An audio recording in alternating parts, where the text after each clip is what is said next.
Shalom, selamat pagi saudara-saudara. Senang sekali bisa berjumpa di pagi yang indah ini.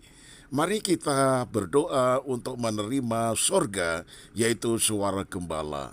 Tuhan Yesus, kami penuh dengan sukacita di pagi yang indah ini. Tuhan telah menyertai kehidupan kami, sehingga di pagi ini kami boleh ada dalam tubuh yang sehat. Semuanya karena anugerah-Mu. Terpujilah nama-Mu Tuhan. Kini berfirmanlah kepada kami lewat suara gembala, yaitu renungan papiku yang boleh membawa kami kepada kehendak-Mu seperti firman yang kami dengar di pagi ini. Dalam nama Tuhan Yesus, haleluya. Amin. Nah saudaraku, tema renungan pagi ini yaitu aku ada bagi Tuhan. Dalam hidup ini saudara, hanya ada satu pilihan di antara dua kemungkinan atau opsi. Pilihan pertama adalah hidup yang berdasarkan aku ada karena Tuhan dan bagi Tuhan.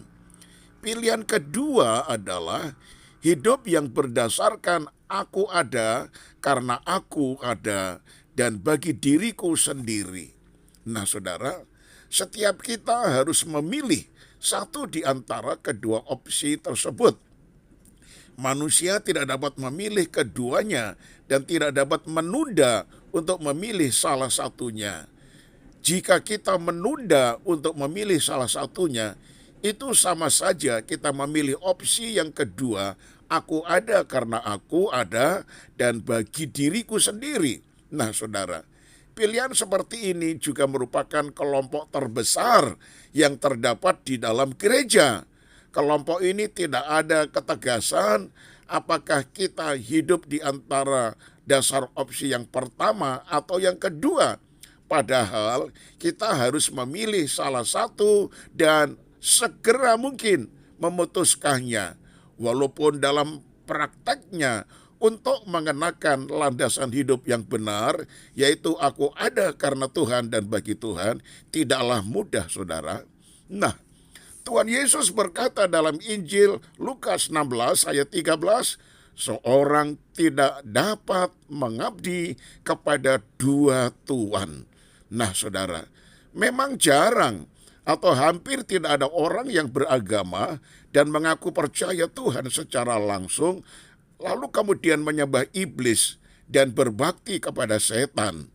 Tetapi sebenarnya ketika seseorang melandaskan hidupnya pada filosofi, aku ada karena aku ada dan bagi diriku sendiri, ia telah menjadikan dirinya budak kuasa kegelapan. Dan banyak orang tidak sadar kalau mereka sudah menjual dirinya pada kuasa kegelapan. Padahal jika kita mengikut Yesus, itu berarti kita dipasung, dibelenggu, dan diatur oleh firman-Nya. Oh saudara, lain halnya jika kita tidak mengikut Yesus dengan baik, maka kita boleh berbuat sesuka-sukanya sendiri. Ya, pada saat itulah kita menjual hidup kita pada kuasa kegelapan. Pelayanan pekerjaan Tuhan haruslah merupakan pelayanan pembinaan dan pelatihan yang bertujuan untuk mengubah setiap manusia yang hidup untuk dirinya menjadi hidup untuk Tuhan. Saat ini saudara, banyak gereja yang menganggap bahwa adalah wajar jika jemaat memiliki gaya hidup seperti orang-orang dunia pada umumnya. Sesungguhnya gaya hidup seperti itu adalah gaya hidup yang bergantung pada materi, kemewahan, dan kenikmatan dunia. Orang-orang yang memiliki gaya hidup dunia memiliki keyakinan bahwa hidup mereka adalah milik mereka sendiri dan bukan milik Tuhan. Nah saudara, mereka beranggapan bahwa mereka berharga karena mereka merasa memang patut dihargai. Mereka terhormat karena mereka merasa patut dihormati, dan mereka harus diterima karena mereka merasa patut diterima oleh siapapun juga. Padahal sesungguhnya apa yang telah mereka peroleh di dunia ini berasal dari Bapa di sorga, bukan? Memang tidaklah mudah untuk menyerahkan diri kita kembali kepada Tuhan setelah sekian lama kita menjual diri kepada kuasa kegelapan. Untuk itu, saudara, kita harus rendah hati supaya kita dapat menyadari keberadaan diri kita yang sesungguhnya, lalu bertobat dan berusaha untuk merubah ke arah yang lebih baik, sehingga filosofi hidup kita yang tadinya aku ada karena aku ada dan bagi diriku sendiri berubah drastis menjadi aku ada karena Tuhan dan bagi Tuhan. Haleluya. Saya tutup dengan kalimat ini, saudara. Orang Kristen yang hidupnya hanya mengutamakan penilaian manusia sudah pasti tidak menyenangkan hati Tuhan. Amin. Mari kita satu di dalam Tuhan. Doa bersama. Tuhan, kami sadar akan firman-Mu. Seseorang hamba tidak dapat mengabdi kepada dua tuan. Kami tidak dapat mengabdi kepada Allah dan juga kepada Mamon. Terima kasih untuk peringatan dari renungan di pagi ini. Supaya hidup kami ini benar-benar menjadi aku ada karena Tuhan dan bagi kemuliaan Tuhan saja. Nah, itu sebabnya ya Tuhan, ampunilah kami agar supaya kami tidak seperti orang-orang dunia yang mempunyai dasar filosofis, aku ada karena aku ada dan bagi diriku sendiri.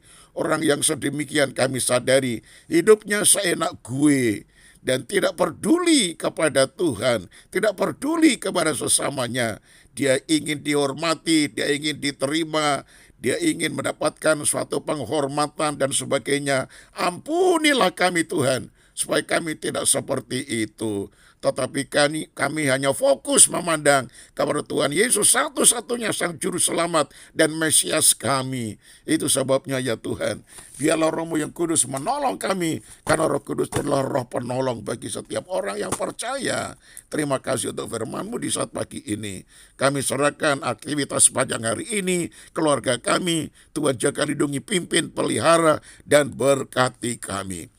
Kalau masih ada saudara yang sakit, tangan Tuhan terulur menjamah dan menyembuhkan. Teguhkan iman mereka. Ya Tuhan Yesus, tolonglah supaya dapat menerima apapun yang sedang terjadi sambil menyerahkan diri, berfokus kepada Tuhan dan bukan kepada masalah yang ada. Terima kasih banyak Bapa, Engkau menjamah dan memberkati satu demi satu. Di dalam nama Tuhan Yesus kami sudah berdoa. Haleluya. Amin. Nah saudaraku, Tuhan Yesus memberkati. Selamat pagi dan tetap semangat.